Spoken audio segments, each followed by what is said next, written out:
Meu sonho de infância era ser bombeiro. Eu sempre quis ser bombeiro. Eu sou nascido e criado em Copacabana, morava ali na ladeira dos Tabajaras. E eu via sempre o caminhão passando assim ali pra subir, pra atender uma ocorrência, etc. E aí é muito estreito, então eu vi os bombeiros descendo do caminhão e eles empurravam o carro assim no muque pra poder abrir espaço, e aquilo sempre me deixou muito fascinado. E aí na minha cabeça já tava definindo que eu seria bombeiro minha vida inteira. Eu vou ser bombeiro militar. O bombeiro do Rio de Janeiro, o Corpo de Bombeiros Militar do Rio de Janeiro, ele tinha uma tradição ruim de demorar muito para abrir concurso. Ficavam décadas sem abrir concurso, demorava muito. Em compensação, a Polícia Militar de São Paulo abria concurso recorrentemente, quase anualmente. E o corpo faz isso. Ainda faz isso. Tem um concurso, teve uma prova agora da Polícia de São Paulo e já tem outro edital para sair isso aí. O Corpo de Bombeiros de São Paulo pertence à Polícia Militar. Então o bombeiro é uma unidade da Polícia Militar. Fazer o concurso para a Polícia Militar de São Paulo não garante que você vá servir no Corpo de Bombeiros, mas ajuda. Há uma possibilidade grande disso acontecer. E aí eu fiz o concurso então para São Paulo pensando em ingressar no Corpo de Bombeiros. E aí eu acabei indo pro Corpo de Bombeiros, mas eu também fazia operações na Polícia Militar. Porque você é policial militar, né? Então você pode fazer operações na Polícia Militar, pode ser convocado. Mesmo estando no bombeiro? Mesmo estando no bombeiro. Porque o processo... Vida é só uma coisa. O quê? Você fica só como se fosse uma coisa só, tanto na polícia como no bombeiro. Porque o processo de formação do soldado lá em São Paulo, ele é bem longo. Então você faz o módulo básico, que dura 8 meses, que é igual para todo mundo. Aí quando termina o módulo básico, abre o módulo específico. E aí no meu ano foi assim, e a maioria dos anos é assim. Só ali você sabe se vai ter vaga ou não pro Corpo de Bombeiros. Aí tu vai por nota? Aí é por nota. Só que aí você tem que fazer um TAF específico do bombeiro. Então como é que acontece? Sei lá, formou 2.000 soldados lá no módulo básico. Aí vai ter a escolha de vagas numa terça-feira. Aí na segunda-feira acontece o TAF do Corpo de Bombeiros. Aí todo mundo pode participar, todo mundo que quer pode participar, independente da nota. Aí eles pegam lá os que passaram, passaram aqui, sei lá, tem 250 candidatos, só tem 200 vagas. Aí, dentre desses que são os 200 primeiros, fica. Sim. Mas normalmente as pessoas não querem Corpo de Bombeiros. Então, ou sobra vaga, ou fica ali muito no... Porque a polícia lá não é igual a daqui, né? É diferente, exatamente. É uma outra batida a polícia lá. É uma outra batida. É uma corporação muito, muito respeitada, assim, muito, muito boa de trabalhar. Assim, respeitada... Existem pessoas que não respeitam o trabalho do policial, independente do estado que estejam, mas é muito organizado, assim, lá. São Paulo tem acho que o próprio estado de São Paulo é um estado mais organizado do que o Rio de Janeiro. E isso, eu acho muito, em todos os sentidos. Exatamente. E aí isso, obviamente, reflete na tropa, em quem comanda a tropa, em quem faz concurso para a Polícia Militar de São Paulo. E aí eu fiz o módulo específico do Corpo de Bombeiros. Só que eu tinha algumas especialidades que eu já carregava comigo, já tinha vindo antes, que me levaram a fazer algumas operações na Polícia Militar, entendeu? Então eu fazia as duas coisas. Eu estava lá no bombeiro, mas era volta e meia, fazia alguma coisa. Deve ser maneiro pra caraca tu fazer os dois. É maneiro. Tu faz uma operação na polícia, no outro dia tu tá pagando... Exatamente. O bombeiro, ele tu vai e volta. Te resume a pagar fogo, né? Então, era uma oportunidade que eu tinha ali, porque eu tinha umas especialidades, uns cursos que eu já tinha feito. E aí eu acabava conseguindo fazer os dois. Mas a minha vida maior foi de Corpo de Bombeiros. E aí abriu o concurso pro Bombeiro do Rio. E eu queria voltar, né? Eu sou do Rio de Janeiro, né? Falei. Queria voltar, abri o concurso, eu passei e voltei pro Rio de Janeiro. Tu fez aqui também? Passou aqui também? Porque não existe transferência, são 2 concursos diferentes. Não, sim. Mas eu não sabia que você tinha feito aqui também. Achei que você tivesse feito só lá e depois você ingressou na Guardião. Não. Eu saí da Polícia Militar de São Paulo, vim pro Corpo de Bombeiros e daí depois surgiu a Guardião Escolar. Mas já ficou quanto tempo em São Paulo essa transição? 6 anos em São Paulo, Tá quantos anos? 41. Tu ficou 6 anos em São Paulo e quanto tempo no Rio? Fazer 12 agora esse ano. Ué, bastante tempo. Bastante tempo. Sou militar há bastante tempo, 18 anos. Sou militar há bastante tempo, e né? qual 12, 11, 12. Na parte da polícia lá, tem alguma coisa... Que? Nada. Caralho. Tá rindo da polícia? Não entendi. Não, peraí que eu vou resolver essa parada agora, moda antiga. Não, porque, cara, eu tô imaginando... Mano, além de tudo, é tu ter muito, tipo, a determinação de tu falar, cara, o cara mudar a vida dele de estado pra realizar o sonho, e quando tem a oportunidade de falar, cara, vou voltar, e voltar. E foram 2 recrutamentos na vida, né, irmão? Que foi recrutado. Exatamente. Pô, você tá doido, cara. Pra quem não tá ligado, recrutamento é pau, né? Você tá doido, meu irmão. Eu tinha um instrutor que era, cara, que ele falava, todo instrutor fala isso, né, mas eu não conhecia outros ainda, ele fala assim, Sabia que era pau, vieram porque quereram. Fala assim, senhor, exatamente. Tá feliz, aluno? Tô radiante, instrutor. Tô muito... Tô muito feliz, tô muito feliz. E lá na polícia, teve alguma situação, tipo assim, de operação que te marcou em alguma coisa? Ou foi mais tranquilo? Não, cara, a Polícia de São Paulo é muito grande, né? A Polícia de São Paulo, quando eu estava na Polícia de São Paulo, acho até que hoje está maior. Mas eram 90 mil homens. Porque São Paulo é grande pra caramba. São Paulo é também. muito grande, cara. Então, assim, a gente tá falando de uma força policial maior do que a Marinha e a Força Aérea somados. Sério? Sério. Marinha hoje deve ter 35 mil homens e tudo, a Força Aérea deve ter um pouco menos. Então a gente tá falando de uma força policial maior do que a Marinha e a Força Aérea somados. Então, assim, é muito grande. É muito, muito grande. Então a gente tem lá, por exemplo, o 4º Batalhão de Policiamento de Choque e Operações Especiais. Aí tem lá o COI, o GAT e o CANIL. Só que o estado é tão grande que você tem os batalhões de ações especiais da localidade. Você tem canis setoriais, você tem... Então, assim, tudo é muito grande, muito grande. E também é organizado, né? É organizado. Falou, Altamente organizado. Extremamente organizado. Cada um tem a sua função exatamente. E vai manter isso. Se não fosse organizado nesse nível que é, problema. É por isso que eu acho que isso até interfere na questão do crime também, que é extremamente organizado. Muito organizado também. Não dá nem pra comparar PCC com CV, porque... o perfil é muito diferente, a maneira de atuar é muito diferente.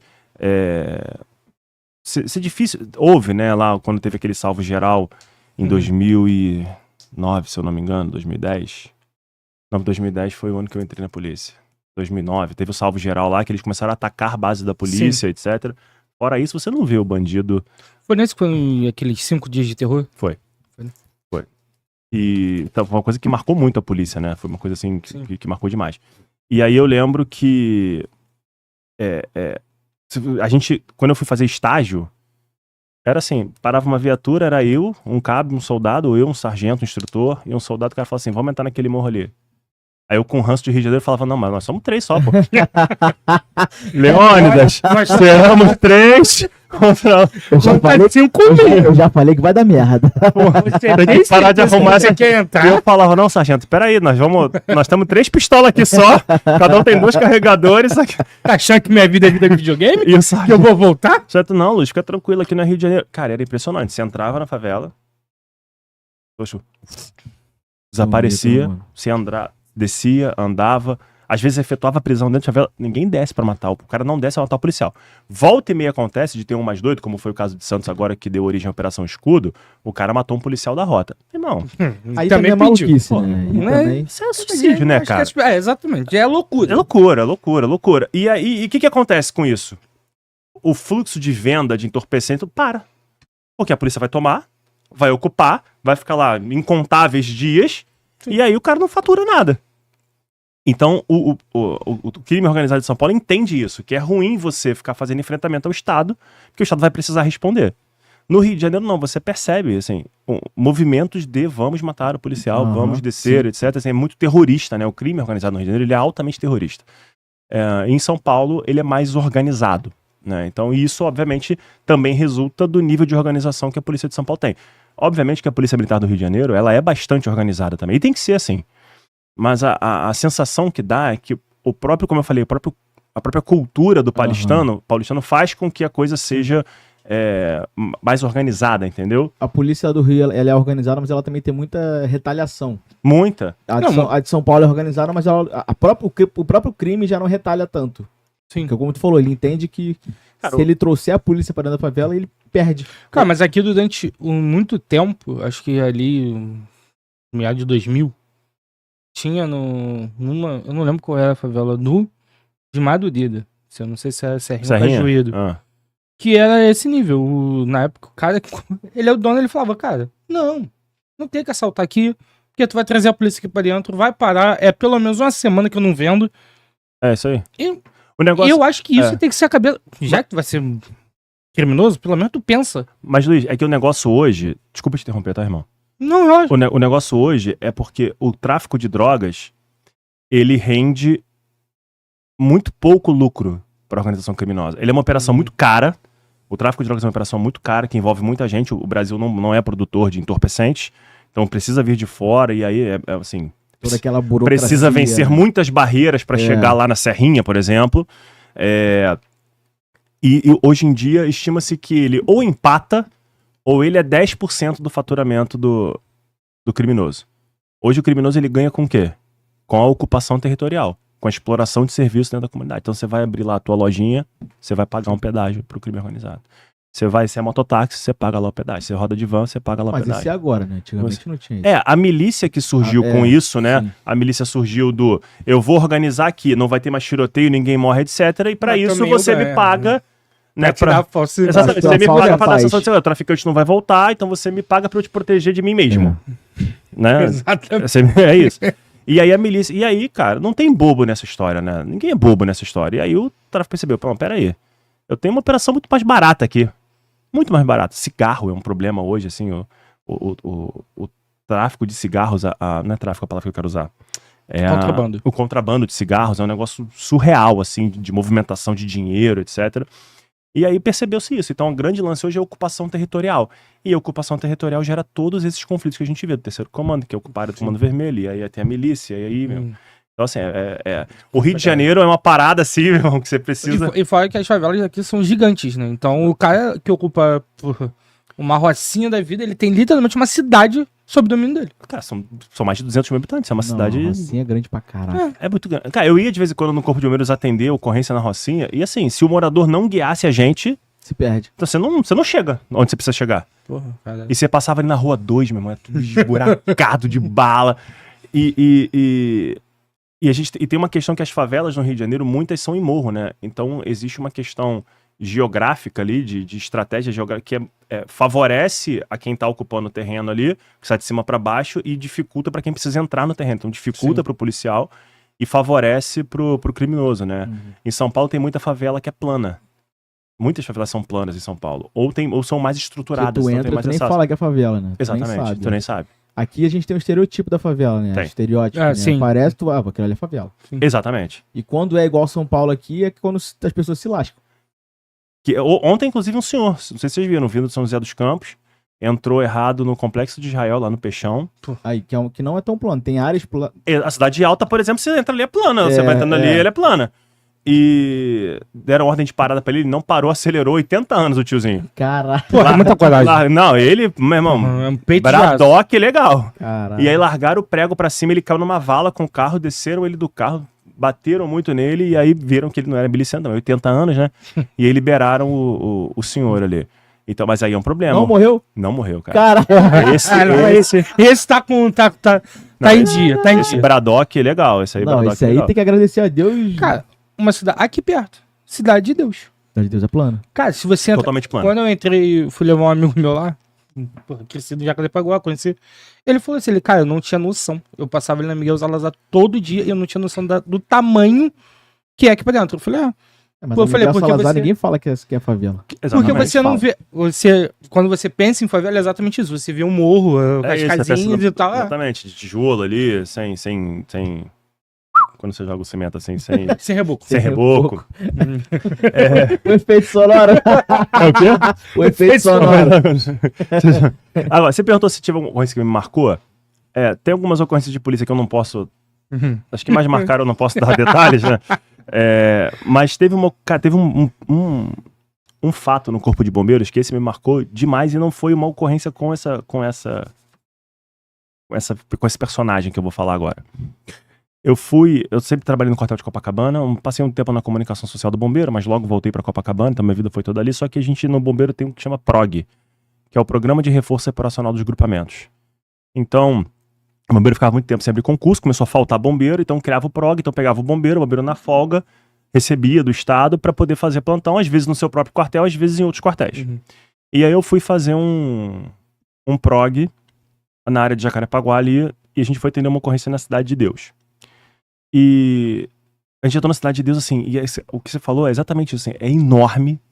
E aí você tem a área dos prédios ali, né, dos APs, que até fala no filme, né, você tem os APs, aí você tem umas outras áreas, enfim.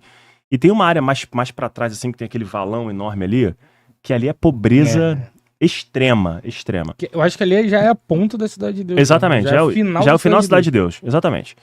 E a gente tava ali, eu tava parado com a ambulância, a gente procurando a vítima, o local onde estava a vítima, sai um menino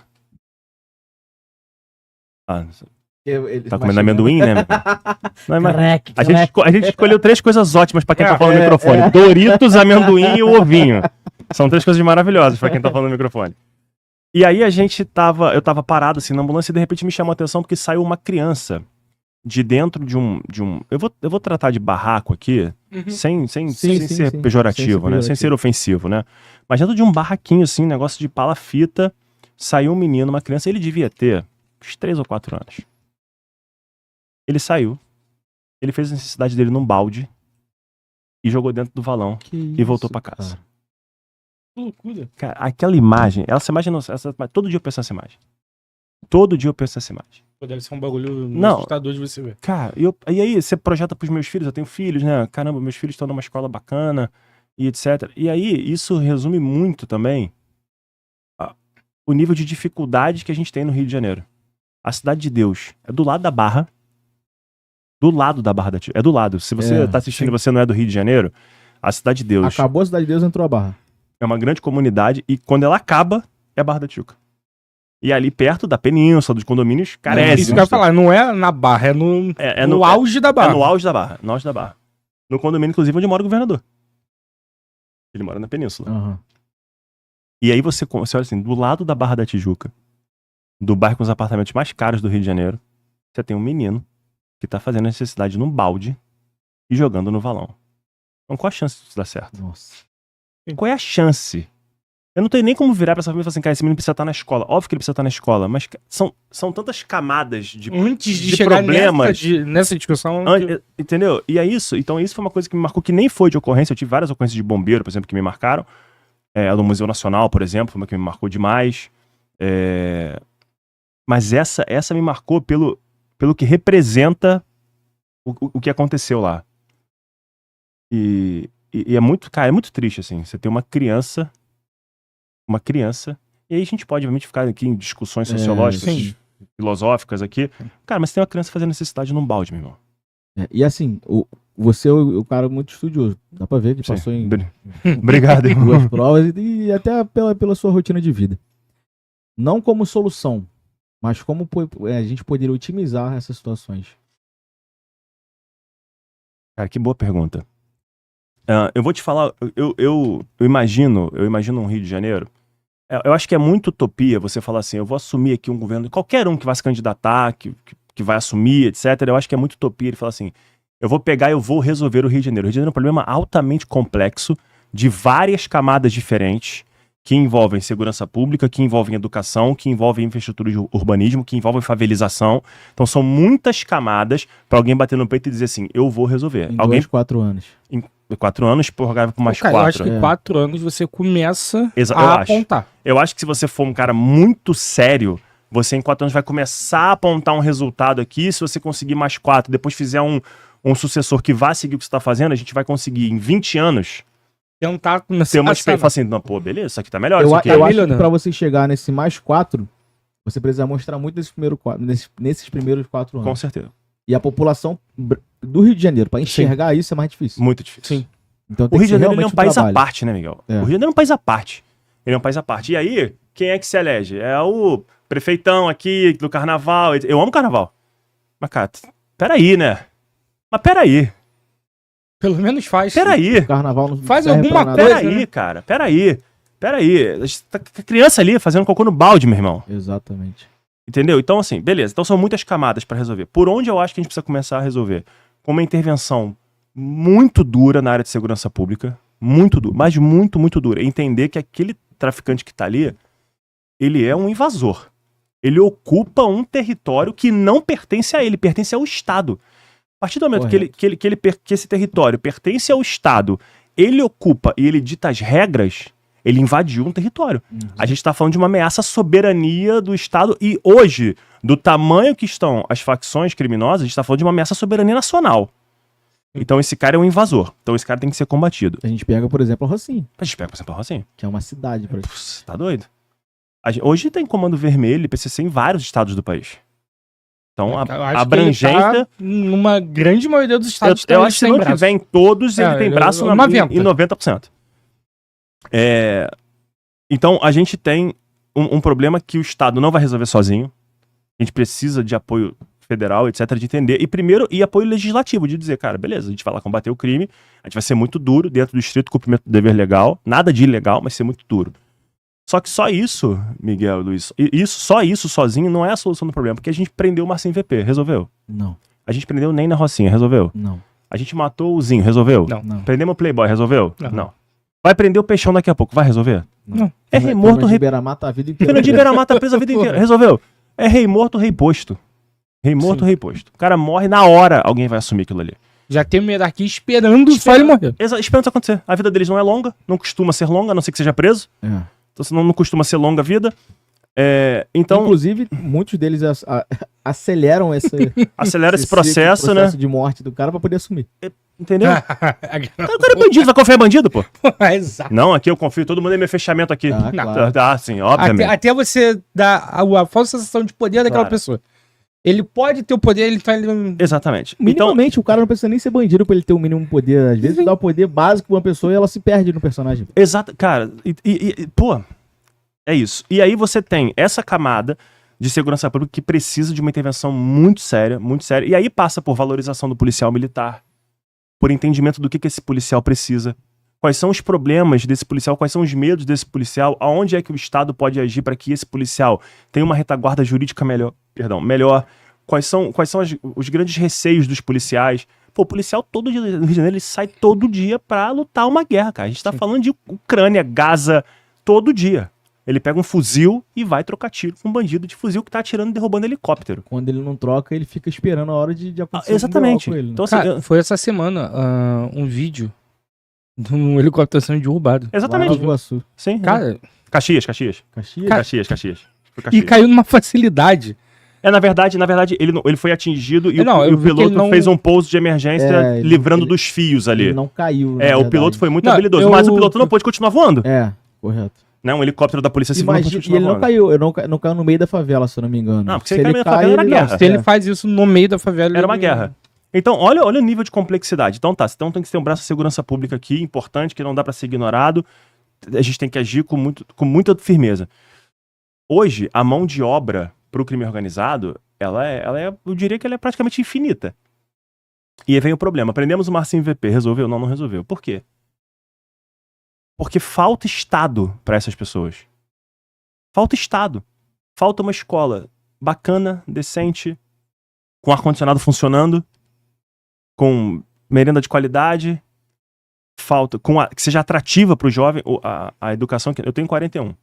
Você tá com quantos, Luiz? 28. 28, você tá com quantos? 29. 29. A educação que eu tive é diferente dessa geração. É uma geração diferente. E não vou tratar aqui de certo e errado de geração, mas é uma geração diferente. E que precisa de uma escola com atrativos a realidade dessa geração. Eu também defendo a escola cívico-militar como opção. Então, assim, a gente tem a escola cívico-militar para quem quer e a gente tem a escola tradicional para quem quer. E as duas têm que ser excelentes.